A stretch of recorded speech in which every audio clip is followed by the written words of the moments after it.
Continuamos en nuestra tarde con estilo y ya está con nosotros la doctora Amalia Fensore, abogada, profesora de la Universidad de Buenos Aires, especialista en Derecho Societario y Empresario, y hoy hablamos con ella sobre sociedades para darle un marco jurídico. Hola, buenas tardes, ¿cómo estás? Hola, ¿cómo estás? Un gusto estar acá nuevamente con vos. Amalia, hoy hablamos de estas sociedades para darle un marco jurídico. ¿Cuáles serían las principales formas de catalogarlas o de decir cuáles son los tipos societarios que hay?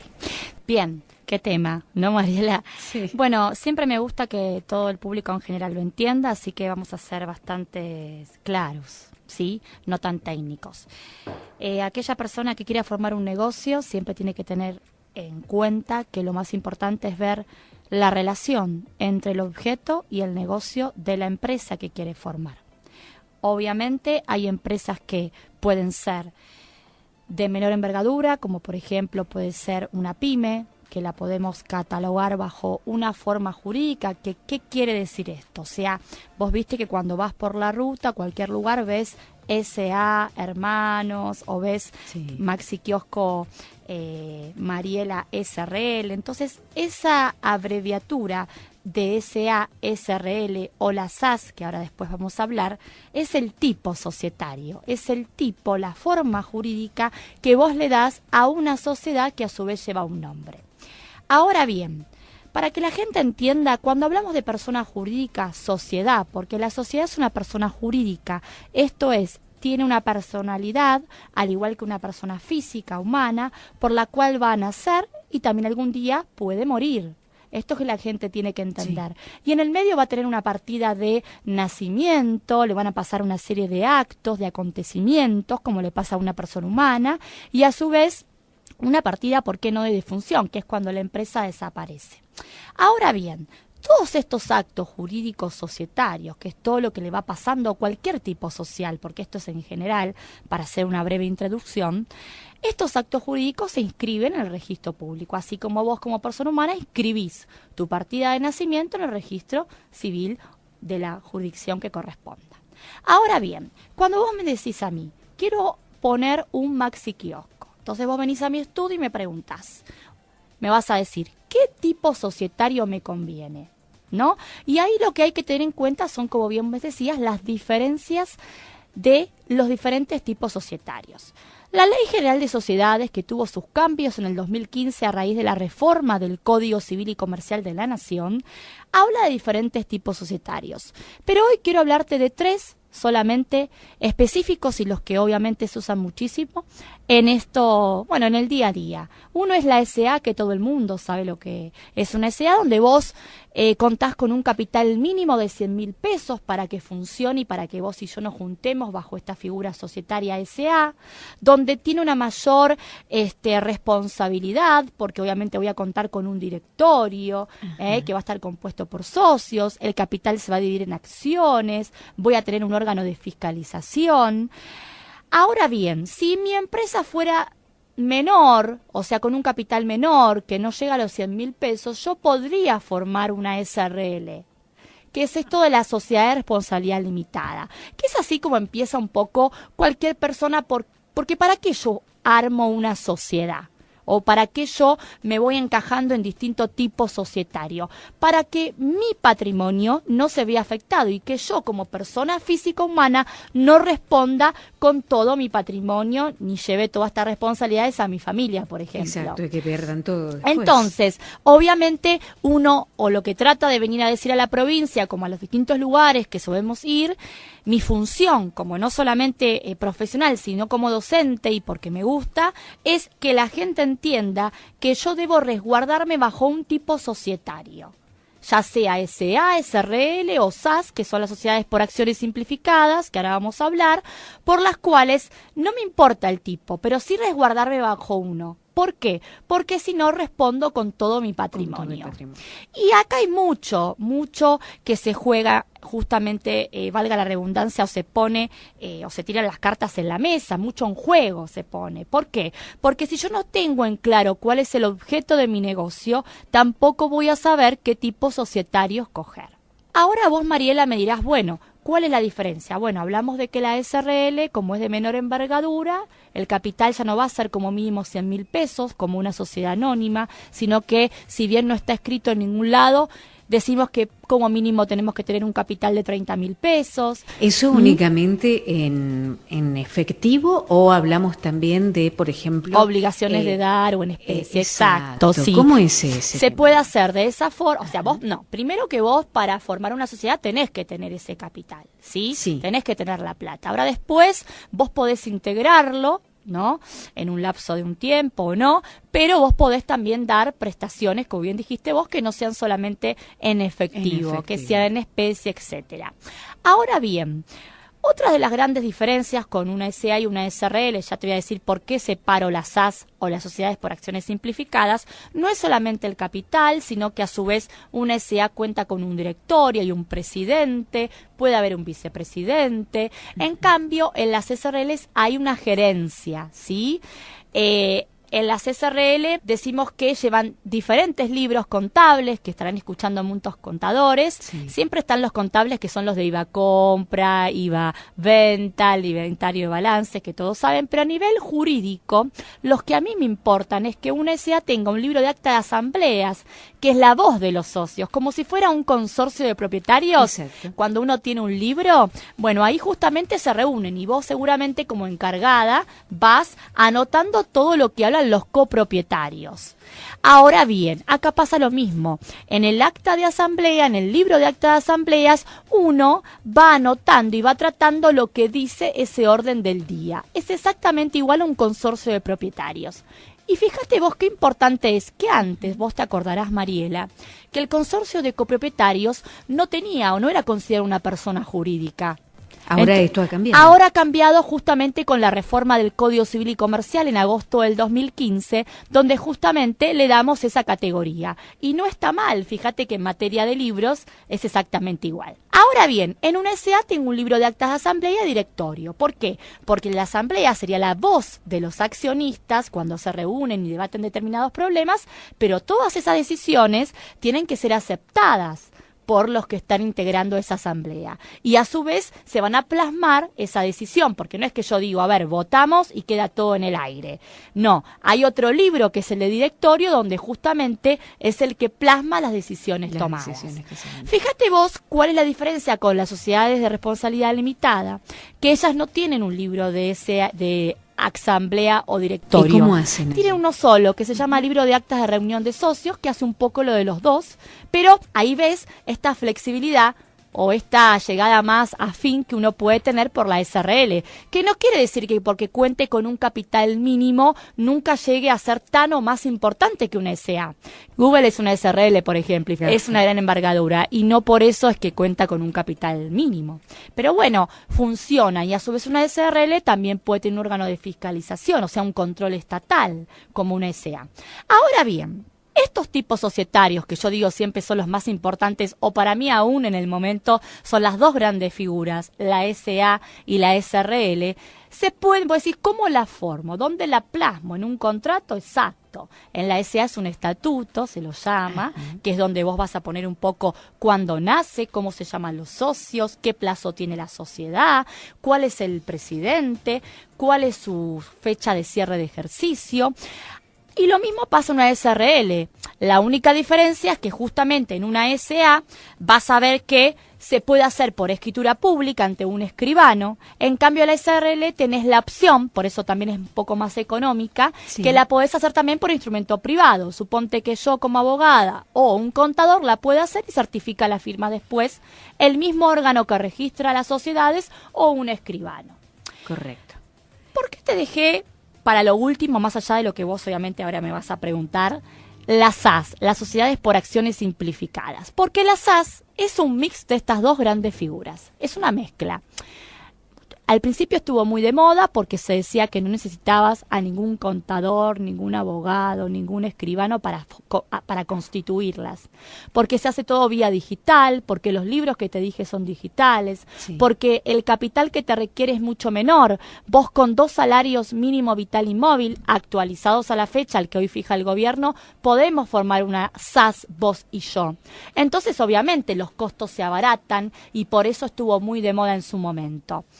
A mí en particularmente no es que no me gusta ni me disgusta, pero yo soy más partidaria de lo antiguo, de una SRL o una SA, pero no te voy a negar que es una figura que ha tenido mucho éxito, apenas salió por los costos, más que nada, y por esto de la digitalización. Eso vendría a ser una parte positiva, digamos, una de las ventajas. Una ventaja, exactamente. Pero también tiene sus desventajas. Obvio, como todo tipo societario. Uh-huh. O sea, la desventaja es que la gente piensa que al hacerlo todo, por ejemplo, por internet o usando el modelo tipo que te plasma el registro público, vos nunca más necesitas un abogado, un contador, un escribano. Claro.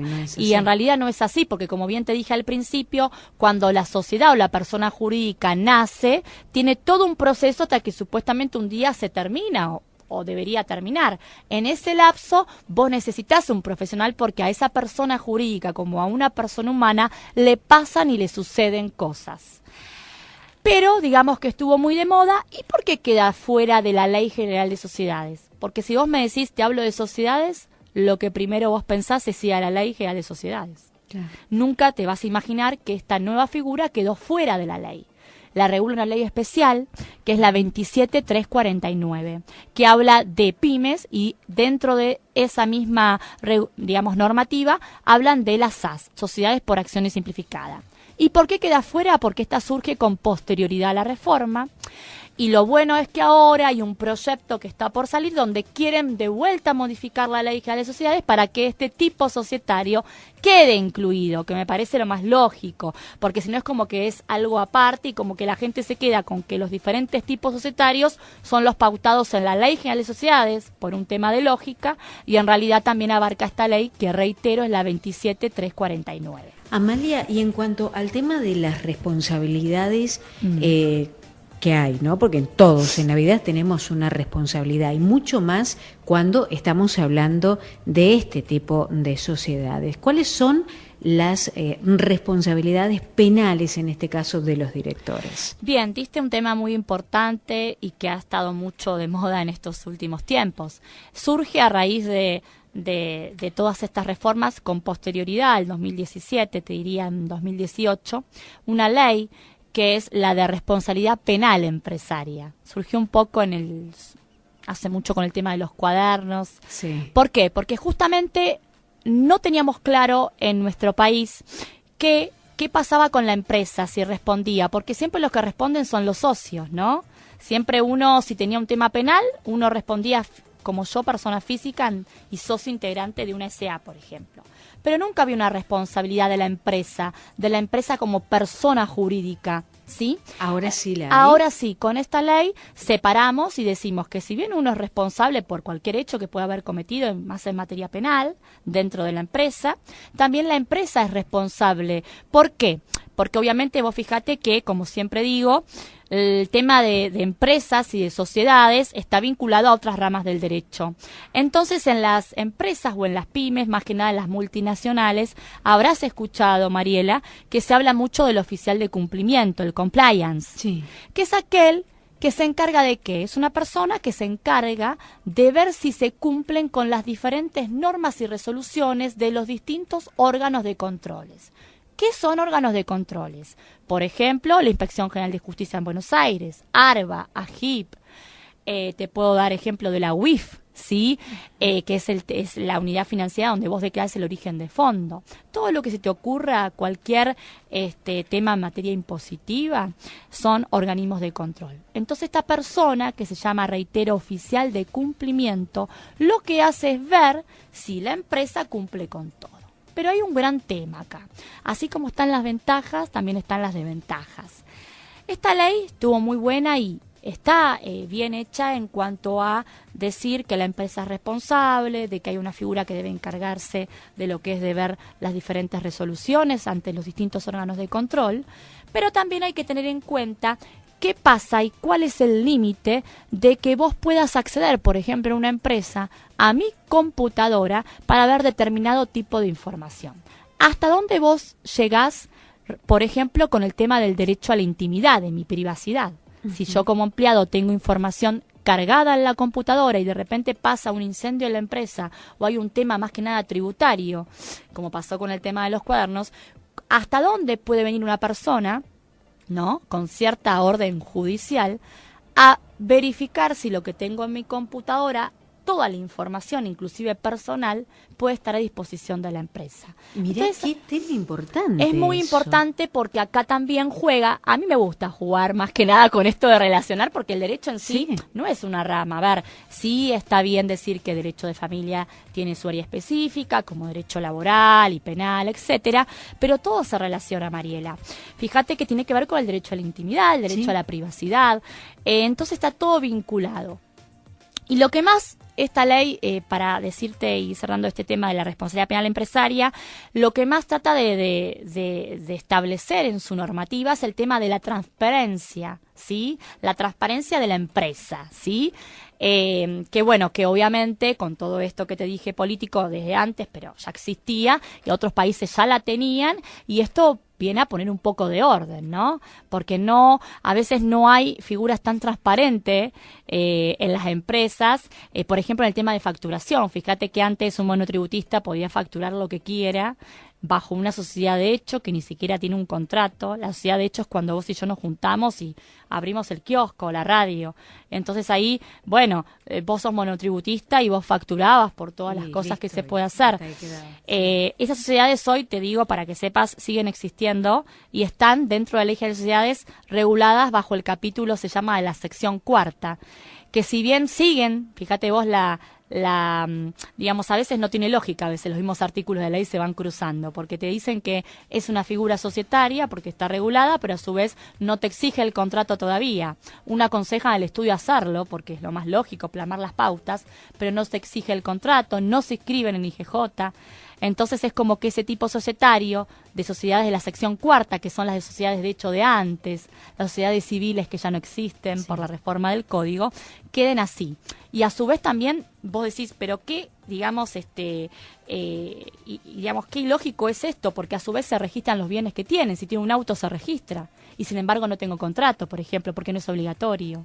Entonces lo que yo quiero decirte es esto: es muy importante saber el objeto del negocio con el capital para saber qué tipo escoge el oyente, el cliente, el alumno, vos o cualquier persona, porque si no, no sabes cuál es tu responsabilidad, ¿sí? No sabes qué capital necesitas y cómo afrontar, digamos, diferentes tipos que te van a hacer, más que nada en derecho laboral. Y sobre todo cuando ya después, si el negocio va bien, empezamos a tener empleados, ¿no? No, y aparte también, como bien decís, la importancia de esto de tenerla bien constituida, porque si un día la empresa decide desaparecer, está bueno hacer los procesos de disolución, ¿no? O sea, de cierre de la empresa, pero si no tengo nada armado es imposible. Claro. Y voy a tener diferentes problemas, no solamente societarios, sino tributarios y fiscales y penales, ¿por qué no? Exactamente. Bueno, la verdad que estos son temas apasionantes. Sí. Y, bueno, yo digo que Amalia, sí porque me gusta. A mí también me encanta.